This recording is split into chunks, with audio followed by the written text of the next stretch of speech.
Genesis chapters 17 to 20. Genesis 17. When Abram was 99 years old, God appeared to him and reaffirmed the covenant he had made with him. God called Abram to walk faithfully before him and live a blameless life.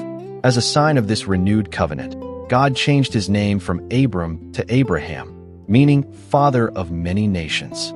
God also changed Sarai's name to Sarah and promised that she would bear a son, even though both Abraham and Sarah were far beyond the natural age of having children. Abraham fell face down and laughed in amazement, wondering how a man nearly 100 years old and a woman 90 years old could have a child. He pleaded with God to bless Ishmael, but God declared that although Ishmael would indeed be blessed and become the father of many descendants, his everlasting covenant would be established through the son Sarah would bear. God instructed that the child's name should be Isaac and promised that he would be born the following year. God then established circumcision as the sign of his covenant. Every male in Abraham's household, whether born into the family or purchased as a servant, was to be circumcised. Any male who refused would be considered outside the covenant community. Abraham obeyed God immediately by circumcising himself, Ishmael, and every male in his household on that very day. Genesis 18. The Lord appeared to Abraham near the great trees of Mamre, accompanied by two visitors. When Abraham saw them, he hurried to welcome them with great hospitality.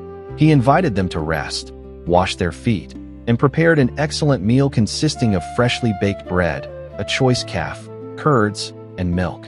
During the meal, the Lord asked about Sarah and once again promised that she would have a son at the appointed time the following year.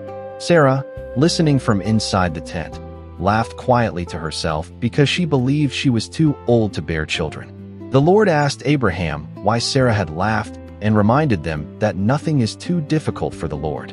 Though Sarah denied laughing out of fear, the Lord knew the truth.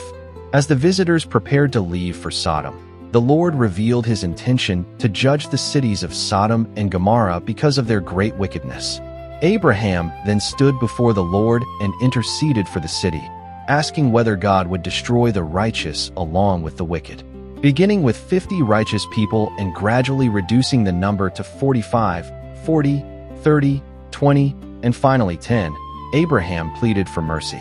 Each time, the Lord answered that if even 10 righteous people could be found in the city, he would spare it. Genesis 19. The two angels arrived in Sodom at evening, where Lot was sitting at the city gate.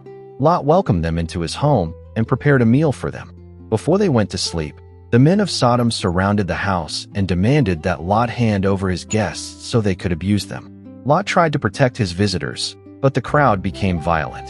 The angels pulled Lot safely inside the house and struck the men outside with blindness so that they could not find the door. The angels warned Lot that God was about to destroy the city and urged him to gather his family and flee immediately. Lot warned his future sons-in-law, but they thought he was joking. At daybreak, Lot still hesitated, so the angels took him, his wife, and his two daughters by the hand and led them out of the city because of the Lord's mercy. They instructed them not to look back or stop anywhere in the valley, but to flee to safety.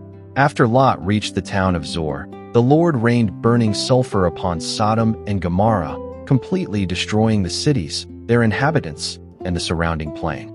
Lot's wife looked back in disobedience and became a pillar of salt. Later, Lot and his two daughters lived in a cave. Believing that there were no men left with whom they could have children, the daughters made their father drunk on 2 successive nights and conceived children by him. The older daughter gave birth to Moab, the ancestor of the Moabites, and the younger gave birth to Ben-Ammi, the ancestor of the Ammonites. Genesis 20. Abraham traveled to the region of Gerar and, fearing for his own safety, once again said that Sarah was his sister. Believing this to be true, King Abimelech took Sarah into his household. However, God appeared to Abimelech in a dream and warned him that Sarah was Abraham's wife. God declared that if he did not return her, he would face judgment. Abimelech responded that he had acted with a clear conscience because both Abraham and Sarah had claimed to be brother and sister. God acknowledged his innocence and explained that he himself had prevented Abimelech from sinning by keeping him from touching Sarah. God commanded him to return Sarah and asked Abraham to pray for him. The next morning, Abimelech confronted Abraham about the deception that had placed his kingdom in danger. Abraham explained that he feared there was no fear of God in that place and admitted that Sarah was indeed his half-sister. Abimelech returned Sarah, gave Abraham sheep, cattle, servants, and silver, and allowed him to settle anywhere in the land. After Abraham prayed for Abimelech, God healed the king, his wife, and the women of his household, enabling them to bear children again. The Lord had previously closed every womb in Abimelech's household because Sarah, Abraham's wife, had been taken into the palace.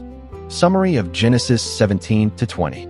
These 4 chapters reveal God's faithfulness to his covenant with Abraham. God confirmed his promise that Isaac would be the child through whom the covenant would continue, demonstrated his power over human impossibility, and showed both mercy and justice in his dealings with humanity. While Sodom and Gomorrah were judged for their persistent wickedness, Lot was rescued because of God's compassion. Even though Abraham repeatedly displayed fear and weakness, God remained faithful, protecting both Sarah and his covenant promises. Throughout these chapters, God's sovereign plan continued to unfold despite human failure, demonstrating that his purposes are accomplished through his grace and faithfulness.